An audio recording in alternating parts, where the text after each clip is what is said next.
Assalamualaikum dan selamat pagi.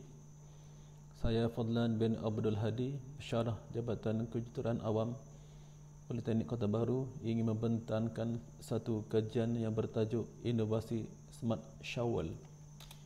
Kajian literature. Sejarah penduduk tanah adalah peralatan yang berfungsi untuk menggali tanah, menanam dan memindahkan tanah dari satu tempat ke tempat yang lain. Penduduk tanah ini juga merupakan peralatan yang serbaguna sehingga sangat popular dalam bidang pertanian, pembinaan landscape dan berkebun. Terdapat pelbagai jenis penduduk tanah menurut ukuran besar maupun berat yang disesuaikan dengan fungsinya. Contohnya digunakan untuk menggali tanah atau pasir. Penduduk tanah terdiri daripada dua bahagian yang berbeza, seperti rajah satu, iaitu bahagian pisau dan pemegang. Pemegang yang dibuat lebih panjang dan besar digunakan untuk pekerjaan yang lebih berat, contohnya memotong akar dan menggali tanah. Manakala pemegang yang pendek dapat memberikan kawalan yang lebih besar bagi penggunaannya dan biasanya digunakan untuk menanam. Pisau atau senduknya juga mempunyai fungsinya yang tersendiri, iaitu untuk memotong tanaman, menggali tanaman maupun mengorek kotoran. Sebuah pisau yang lebih besar dapat memindahkan tanah dengan jumlah yang besar, sedangkan pisau yang lebih tajam dapat digunakan untuk menggali tanah dalam sekaligus dapat memotong akar yang menjalar di dalam tanah. Hal yang penting menjadi pertimbangan dalam memilih penduduk tanah sebagai satu inovasi adalah kerana penduduk tanah yang sedia ada lebih berat dan tidak bersedia pengguna. Penduduk tanah yang sedia ada juga tidak boleh dilaras dan ini akan mempengaruhi kepada masalah sakit belakang, sakit sendi dan otot. Ergonomi adalah sains gunaan rekaan bentuk peralatan. Tujuannya adalah untuk meningkatkan prestasi pengguna sambil mengurangkan keletihan dan ketegangan pada badan. Ergonomik juga perlu dipertimbangkan dalam menghasilkan sesuatu alat supaya dapat memberi keselesaan dan keselamatan kepada pengguna. Kelebihan ergonomik pertama adalah untuk meningkatkan keberkesanan kerja, yang kedua untuk meningkatkan kualiti kerja dan produk, yang ketiga meningkatkan keselamatan di tempat kerja dari segi mental, fizikal pekerja dan mengurangkan kesedapan manusia. Yang keempat adalah meningkatkan kesihatan dan keselesaan di tempat kerja, iaitu dapat mengurangkan pendedahan kepada faktor risiko ergonomik, kesakitan dan kecederaan dan dapat mengurangkan kes ketidakhadiran kerja. Pernyataan masalah. Antara masalah yang dinyatakan adalah penduduk tanah yang sedia ada tidak bersedia pengguna. Masalah yang kedua adalah masalah sakit tulang belakang apabila. Antara objektif kajian yang terdapat dalam kajian ini adalah mereka bentuk satu alatan inovasi penduduk tanah yang boleh diaplikasikan dalam pelbagai sektor. Yang kedua adalah menghasilkan penduduk tanah yang boleh mengangkut dan menggembur tanah atau pasir secara ergonomik. Mereka bentuk model Smart Shovel. Dia terbahagi kepada dua bahagian, iaitu pertama penyediaan kicker shovel. Kicker shovel ni adalah tempat untuk pemijak pada skop ataupun penduduk tanah. Okey, boleh rujuk kepada gambar rajah carta yang disediakan, iaitu pertama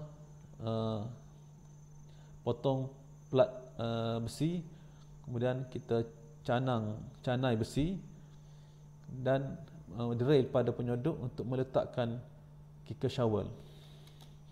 Okey. Langkah yang kedua adalah penyediaan pelarasan pada batang penyodok, iaitu menyediakan batang laras kepada penyodok supaya penyodok itu boleh memanjang dan memendek mengikut kesesuaian penggunaan. Ini adalah gambaran model yang telah siap.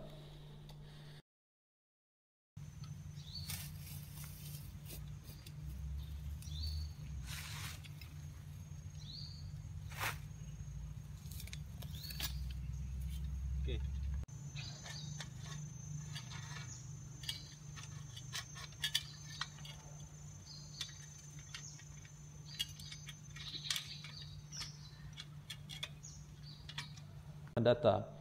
Untuk kajian ini, penyelidik mendapatkan data melalui kaedah borang soal selidik.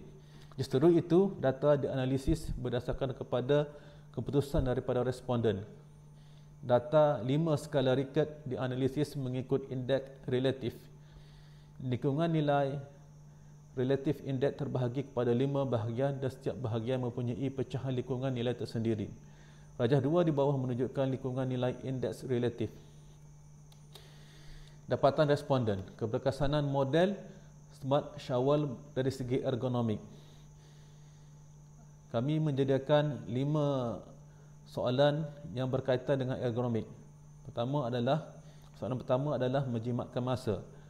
Daripada dapatan didapati bahawa peratusan masa yang diperoleh adalah 4.5, iaitu menunjukkan status sangat memuaskan. Manakala soalan yang kedua, menjimatkan tenaga kerja. Didapati bahawa sebanyak 4.5 mata diperolehi dan status menunjukkan adalah sangat memuaskan. Dan yang ketiga adalah penyelarasan model yang sesuai mengikut keselesaan pengguna, iaitu lebih kepada pemanjangan dan pemendekkan model. Mata yang diperolehi adalah sebanyak 5 mata dan status adalah sangat memuaskan. Dan soalan nombor 4, nombor 5, nombor 6 adalah merupakan masalah dari segi keselesaan penggunaan, iaitu dari segi sakit belakang, sakit sendi dan sakit otot.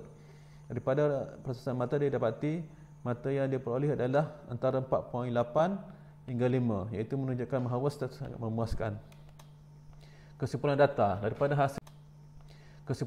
daripada hasil soalan terdidik dan temumbual mengenai keboleh kerajaan model ini ke atas 15 orang responden yang lebih mahir dalam bidang ini, didapati ramai menyatakan kepantasan melakukan kerja menggunakan model mengikut spesifikasi di tabak bina, iaitu 92% responden bersetuju.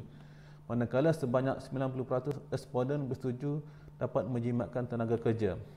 Dari segi keboleh rarasan model pula mendapati sebanyak 96% responden bersetuju dengan pengubahsuaian model ini kerana ia dapat memberi keselesaan dan dapat menggunakan sakit belakang serta sendi. Kesimpulannya, penggunaan Smart Shawal perlu dimanfaatkan dengan sebaiknya bagi mendapatkan sambutan yang maksimum baik dari segi kualiti kerja dan kesihatan pengguna. Sekian, terima kasih.